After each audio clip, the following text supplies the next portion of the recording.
Арбаңыздар, урматтуу телекөрүүчүлөр, радио угармандар. Республикалык штабтын пресс борборунда коронавируска каршы күрөшүү чаралары боюнча маалымат берүү үчүн Кыргыз Республикасынын вице-премьер-министри Исмаилова Аида Жекшенбаевна маалымат берет. Бүгүнкү брифингди ТÜЗОдон ЛТР, КТРК, Ала 24, Пирамида 5 канал, облустук медиа борборлордон Ош ТВ, ЛФМ, Биринчи радио, Кыргыз радиосу, Меңкай ЛФМ, Марал ФМ радиолорунан, ЛТРнын YouTube каналынан, Facebooктан Кыргыз өкмөтү, Социальное правительство, Биринчи радионун баракчаларынан, ошондой эле Кабар улуттук маалымат агенттигинен дагы көрүп уксаңыздар болот.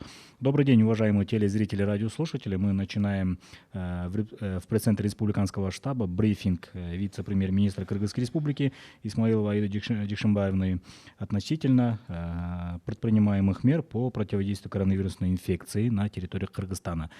Прямой эфир вы можете посмотреть и услышать на телеканалах ЛТР, КТРК, Ала 24, Пирамида 5 канал, областные медиацентры, Ош ТВ, на радиостанциях ЛФМ, Биринчи радио, Кыргыз радиосу, Меңкай ЛФМ, Марал ФМ, на YouTube-канале ГТРК ЛТР, в Фейсбуке, на страницах Кыргыз өкмөтү, Социальное правительство, Биринчи радио и через Кыргызское национальное информационное агентство Кабар. Айда Жекшенбаевна, сөз сизде. Саламатсыздарбы, урматтуу мекендештер. Мына учурдагы эпидемиологиялык кырдаал тууралуу кыскача маалыматты айтып кетсем, Кыргызстанда 21 апрелге карата ооругандардын саны 590го жетти. Тилекке каршы 7 адам каза болду. Ошол эле мезгилде 216 адам сакайды. Ооруканалардын стационарларында 367 адам дарыланууда. Биз контакт болгондорду 2 категорияга бөлгөнбүз. Булар жогорку тобокелдикте жуккан контакттарды адамдар, булар болсо жакындары жана үй бүлөсү. Жана жугусу төмөнкү деңгээлде болгон контакттагы адамдар. Анан 21 апрелде биринчи категорияда 1940 адам катталды. Экинчи категорияда 6447 адам турат. Алардын үстүнөн тиешелүү мамлекеттик жана жергиликтүү органдардын өкүлдөрү байкоо жүргүзүп, жашаган же турган жери боюнча контролго алынууда. Алар эми обсервацияда 697 адам жатат. Медициналык мекемелерде иштеген адамдардын ооруга чалдыгуусу боюнча айтып кетсем, дарыгерлер бардык өлкөдө, анын ичинде Кыргызстанда да коронавируска каршы күрөштүн алдыңкы сабында болууда. Бул кесиптин өзгөчөлүгүнө жараша медиктерибизди да ооруга чалдыгууда. Тилекке каршы башка өлкөлөрдө да, бизде да көбөйдү. 21 апрелге карата медициналык мекемелерде иштеген 147 адам ооруга чалдыкты. Же жалпы 590 бейтаптын 25%-ын түздү. Анын ичинде врачтар 42, орто медициналык кызматкерлер 61, кенже медициналык кызматкерлер 24, ар түрдүү чарба кызматкерлери 20. Булардын ичинен медициналык жакшы шартта турган жана жакшы деңгээлде камсыз болгон 2 чоң шаарда, Бишкек жана Ош шаарларында медициналык жана медициналык мекемелерде эмгектенип жаткан кызматкерлер көбүрөөк чалдыгып жаткандыгы өкүндүрөт. Мисалы Бишкекте 52 адам, Ош шаарында 42 адам, жалпы 94 адам. Ал эми эң көп оору катталган Ош облусу менен Жалал Абад облусунда дарыгерлердин арасында ооруга чалдыгуу дээрлик аз.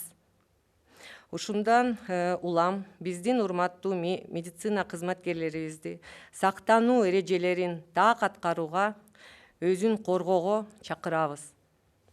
Медицина кызматкерлерин эмгек акылары, кошумча төлөмдөр жана аларды коргоо боюнча айтып кетсек, бул маселе байма-бай талкууланууда. Ошондуктан так маалымат берип кетсем. Негизги эмгек акылары толук берилет. Мунун үстүнөн Финансы министрлигинин астында ачылган атайын депозиттик эсептен кошумча төлөмдөрдү алып жатышат. Учурда бул эсепке 129 миллион сом келип түшкөн. Анын ичинен алардын марттагы айлыгына 11 күн үчүн кошумча төлөмдөр үчүн 38,5 миллион сом бөлүнгөн. Учурда 20 апрелге карата 4598 медициналык кызматкерлерине 28 миллион сомдук компенсациялык төлөм берилди. Каражаттарды ачык жана натыйжалуу бөлүштүрүү максатында премьер-министрдин буйругу менен атайын комиссия түзүлдү. Анын курамына жооптуу мамлекеттик кызматчылардан тышкары Жогорку кеңештин 3 депутаты жана коомдук уюмдардын өкүлдөрү кирди.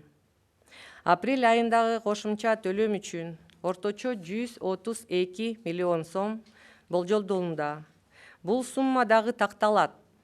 Ал эми жогоруда белгиленген комиссияны мен өзүм жетектейм. Комиссиянын ишин ачык айкын өткөрүү бул биздин негизги максатыбыз болуп жатат. Саламаттыкты сактоо министрлигинин айлык маяналар боюнча өзгөртүүлөр киргизилип атат. Бул боюнча айтып кетерим.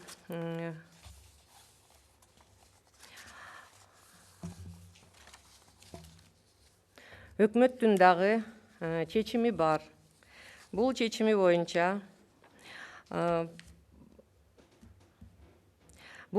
боюнча негизги эмгек акылары толук берилет жана ошол эле убакытта КТУ жана индикаторлор дагы берилет мыйзамдын чегинде. Азыр болгон күч аракетибиз ковид илдети менен күрөшүүгө жумшалууда. Бул кырдаал көп тармактарда, анын ичинде билим берүү, саламаттыкты сактоо тармактарында кемчиликтерди да ачты. Өкмөт пандемиядан кийинки абалды жөнгө салуу боюнча пландарды иштеп жатат. Анын ичинде саламаттыкты сактоо, билим берүү, калктын социалдык жактан коргоо сыяктуу тармактарында дагы азыркы чакырыктарга ылайык өзгөртүүлөрдү чыгарып атат. Бул бүгүнкү күндүн талабы болууда. Коомчулук айтып жаткан, медиктер өздөрү жазып жаткан кайрылуулардын баарын анализдеп жатабыз. Алар көңүл сыртында калбайт. Жеке коргонуучу каражаттар боюнча учурда медициналык жактан камсыздоо үчүн жетиштүү көлөмдө медициналык жекече коргонуучу каражаттар бар. Бул маселе республикалык оперативдүү штабтын күн тартибине эң негизги маселе болуп турат. Жекече коргонуучу каражаттар убагында бүт аймактарда тизме менен жеткирилип жатат. Жекече коргонуучу каражаттардын запасына мониторинг күн сайын жүргүзүлүп турат. Мындан тышкары, саламаттыкты сактоо министрлигине көптөгөн гуманитардык жардамдар келип түшүүдө. Жекече коргонуучу каражаттарын региондорго бөлүштүрүлүшү жөнүндө маалымат күнүгө алмаштырылып турат. Бул маалыматты Мед Чекит КЖ сайтынан таанышууга болот. Региондордогу медициналык уюмдардын жетекчилерине саламаттыкты сактоо министрлигинин облус жана шаарларынын координаторлоруна жана ФОМСтун жетекчилерине бөлүнгөн жекече коргонуучу каражаттарды өз убагында тиешелүү кызматкерлерге жеткирүү жоопкерчилик жүктөлгөн. Бүгүнкү күндө Мед Чекит түндүк, Чекит КЖ сайтында бүт ушул маалыматтын баары киргизилген. Бул сайт аркылуу медицина уюмдарынын жетекчилерине, кызматкерлерине өздөрүнүн муктаждыктары боюнча кайрылууга мүмкүнчүлүк түзүлдү. Жарандарга кайрылып кетерибиз. Сандар айтып тургандай, учурда өлкөбүздөгү эпидемиологиялык абал курч. Глобалдуу көйгөйгө айланган COVID-19 пандемиясынан улан көпчүлүк өлкөлөр 100 миллиондогон адамдар өз үйлөрүндө ыктыярдуу түрдө изоляция же ал гана эмес обсервацияда болуусун талап кылуу зарылчылыгына туш келип жатабыз. Жабык мейкиндикте аргасыздан узак убакытка чейин болуу адам физиологиясынын көпчүлүк аспекттерине маанилүү таасир этет. Ошондуктан үйдөн физикалык кыймыл аракеттерди көбүрөөк жасоо зарыл. Бирок шартка жараша башка адамдардан мүмкүн болушунча алыс турган аралыкты сактагыла. Айрыкча балдар сыртка чыгып ойногусу келип жатат. Аны түшүнүп жатабыз. Урматтуу ата-энелер, балдарыңыздарды топ-топ бөлүп ойногон оюндарга кошпогула. Балдарыңызды башка балдар менен түз мамиледе болушунан качыңыздар. Биздин максат бул ооруну таркап кетүүсүн максималдуу азайтуу. Эмки маселе бул онкологиялык оорулардын химия препараттары боюнча айтсак, Улуттук онкология жана гематология борборуна 2020 жылга химия препараттарын сатып алууга бюджеттик каражаттан 160 миллион сом бөлүнгөн.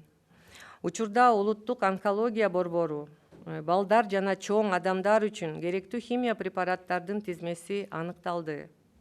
Тизме Саламаттык сактоо министрлигине жана дары-дармектер менен камсыз кылуу департаментине катталбаган препараттарды Кыргызстандын аймагына киргизүүгө уруксат алуу үчүн кароого багытталды. Жакынкы күндөрү балдар үчүн катталган химиялык препараттарды сатып алууга тендер жарыяланат. Бүгүнкү күнгө карата балдар бөлүмү запастардын негизинде керектүү химия препараттар менен камсыз болууда.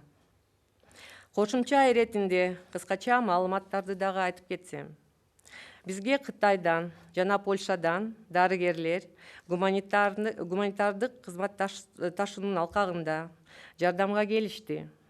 Алардын Уханьда, Италияда жана Испанияда иштеген тажрыйбалары бар. Тагыраак айтсак, Кытайдан 10 адам келди.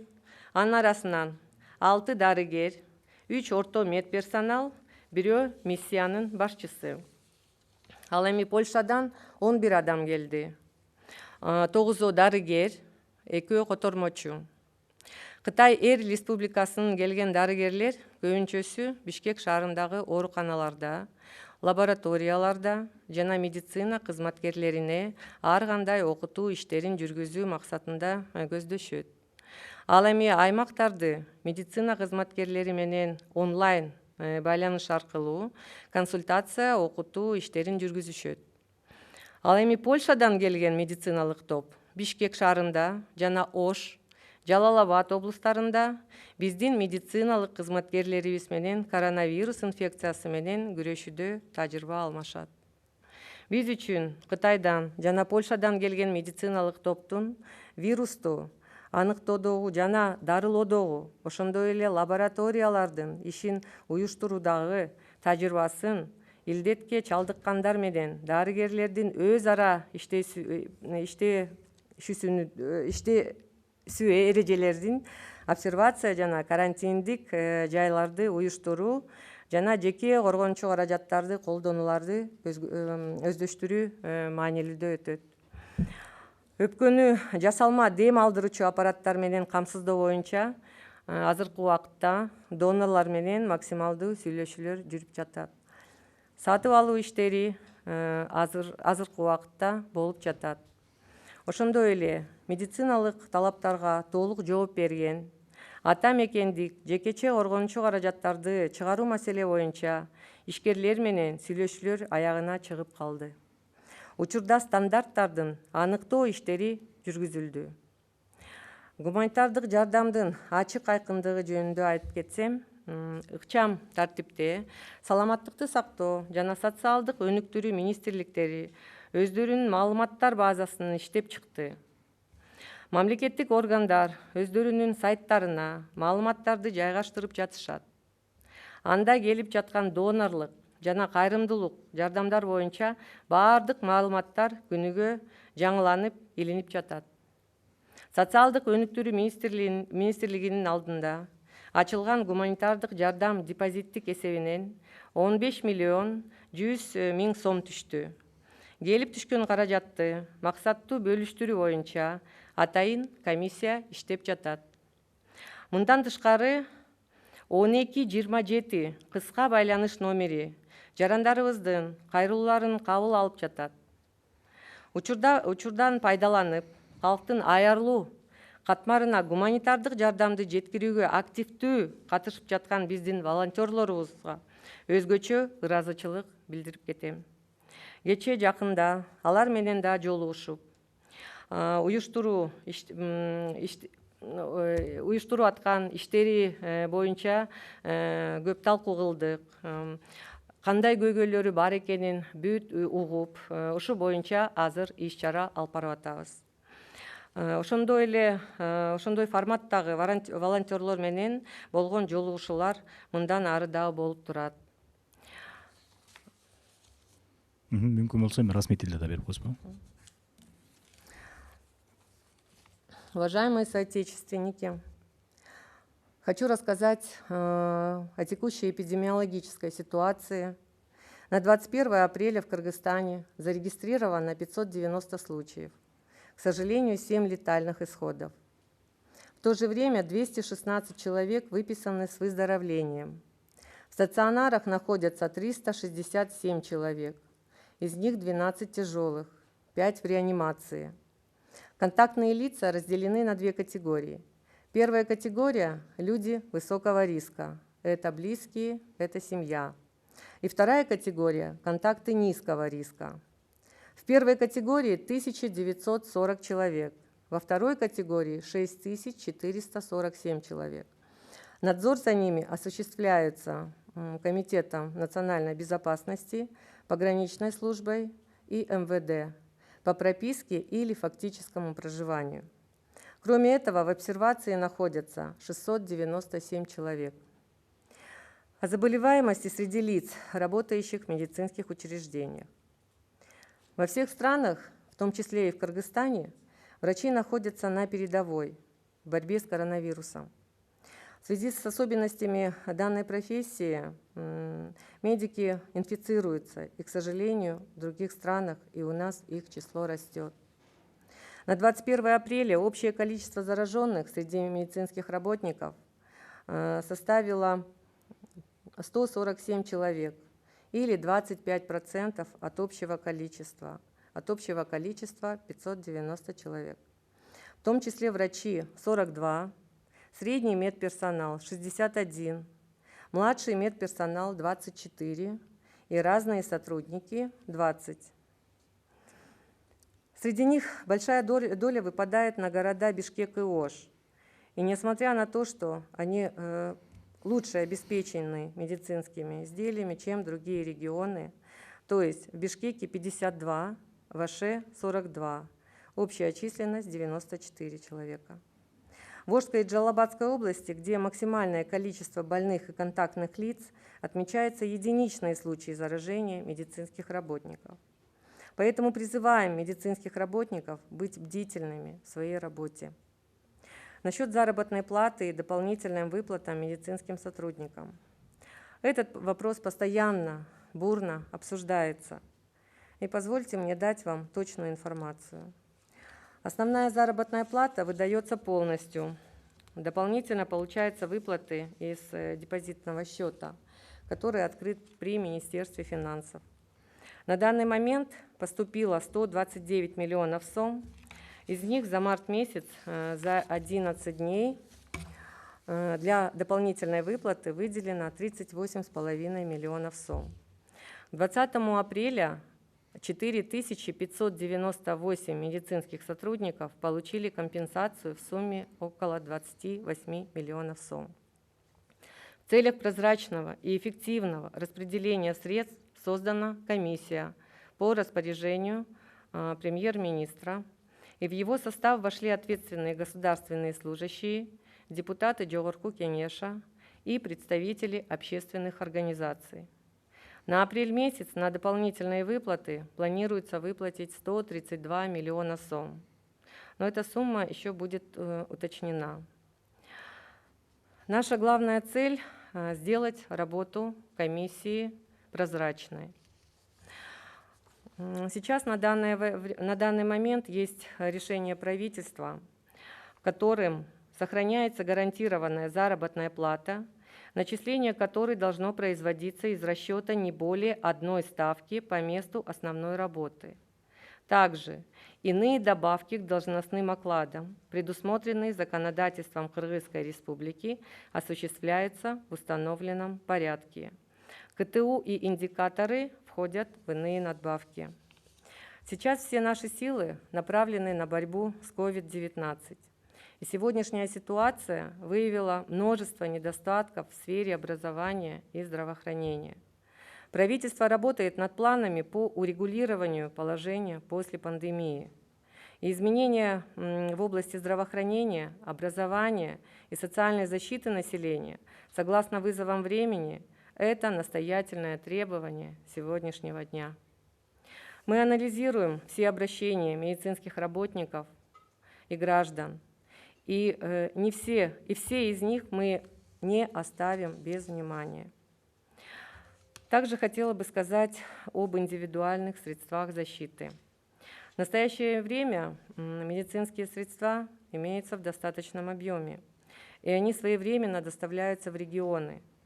Этот вопрос ежедневно ставится на повестку дня Республиканского оперативного штаба.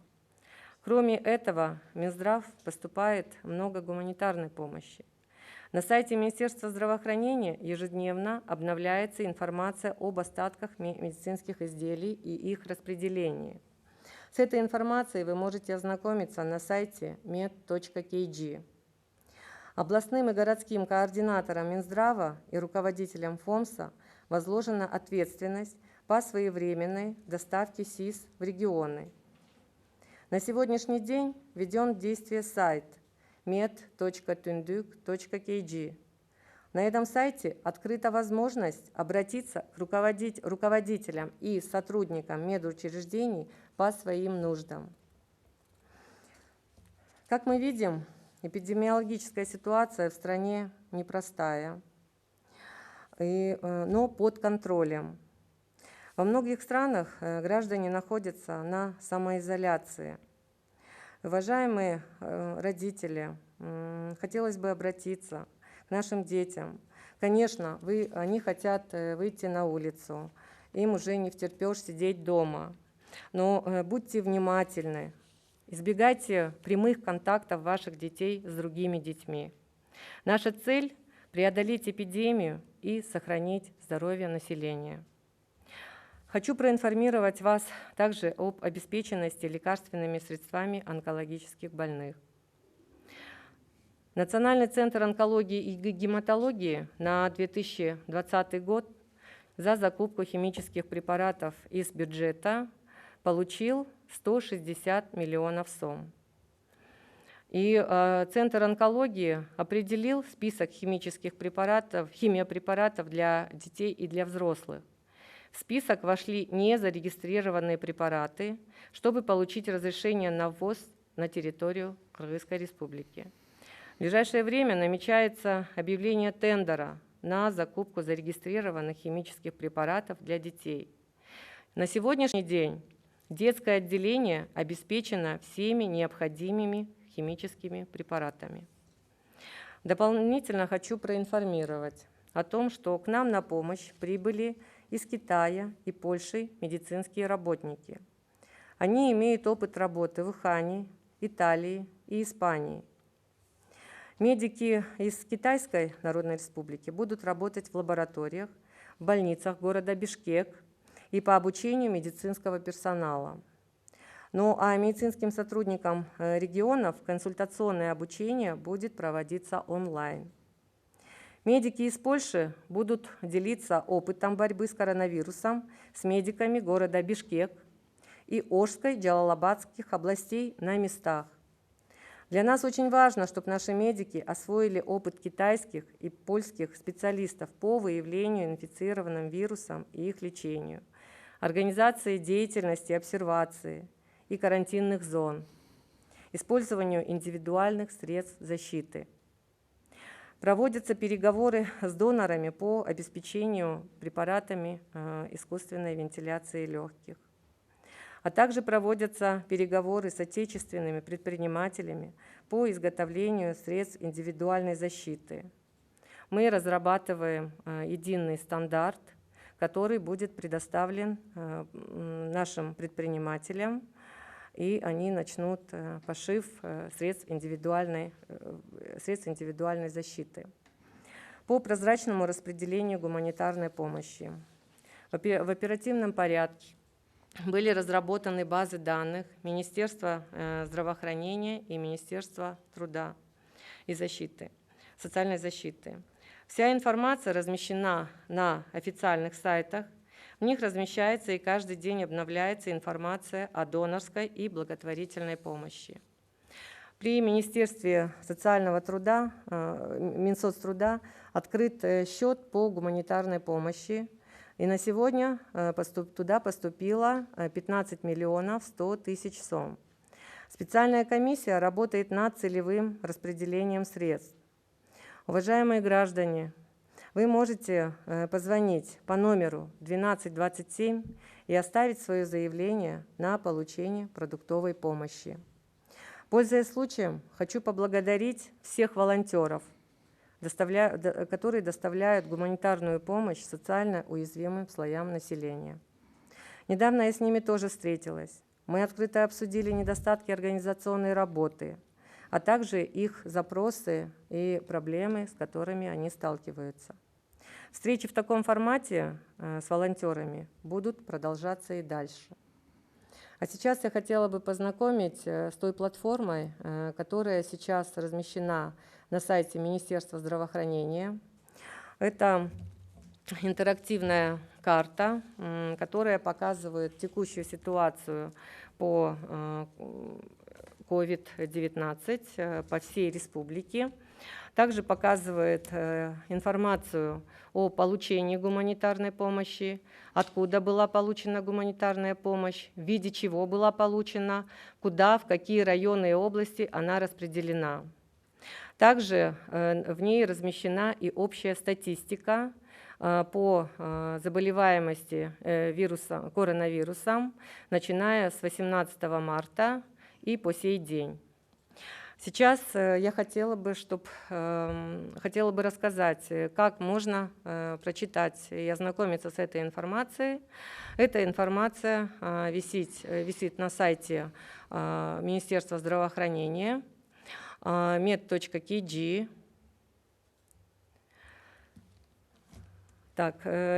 Там же вы найдете в правом верхнем углу общую информацию по COVID-19.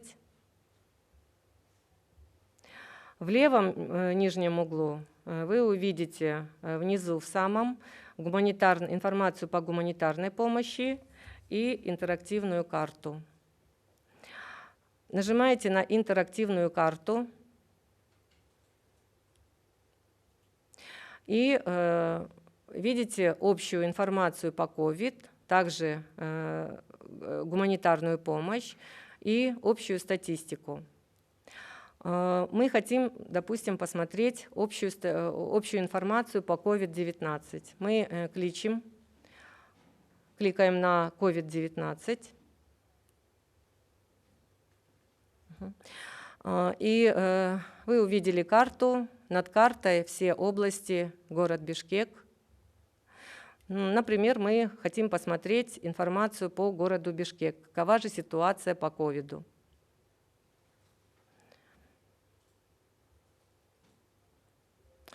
В правой стороне мы видим все организации здравоохранения, где зарегистрированы те люди, которые инфицировались вирусом.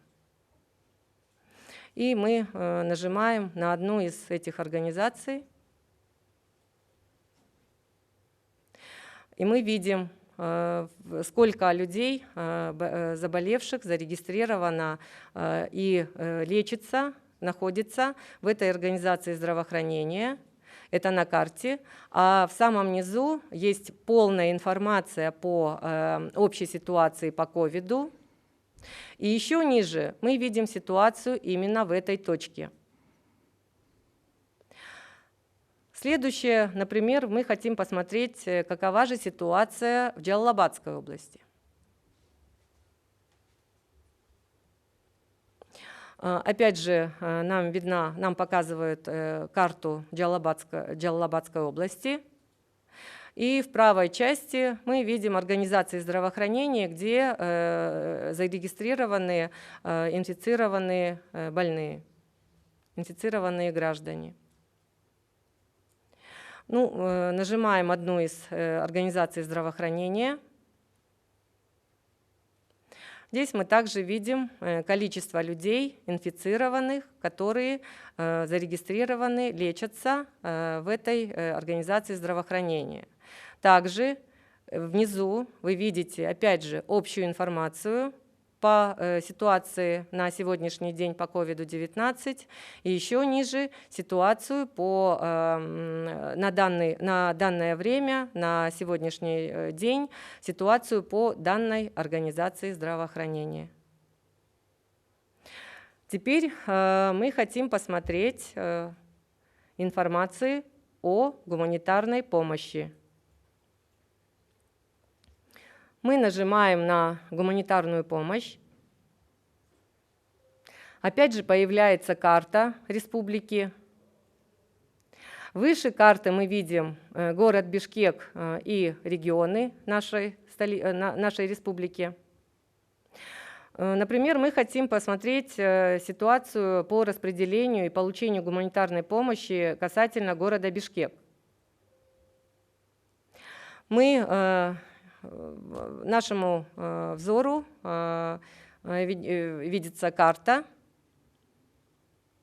И с правой стороны все организации, которые предоставили гуманитарную помощь, мы кличем на одну из организаций.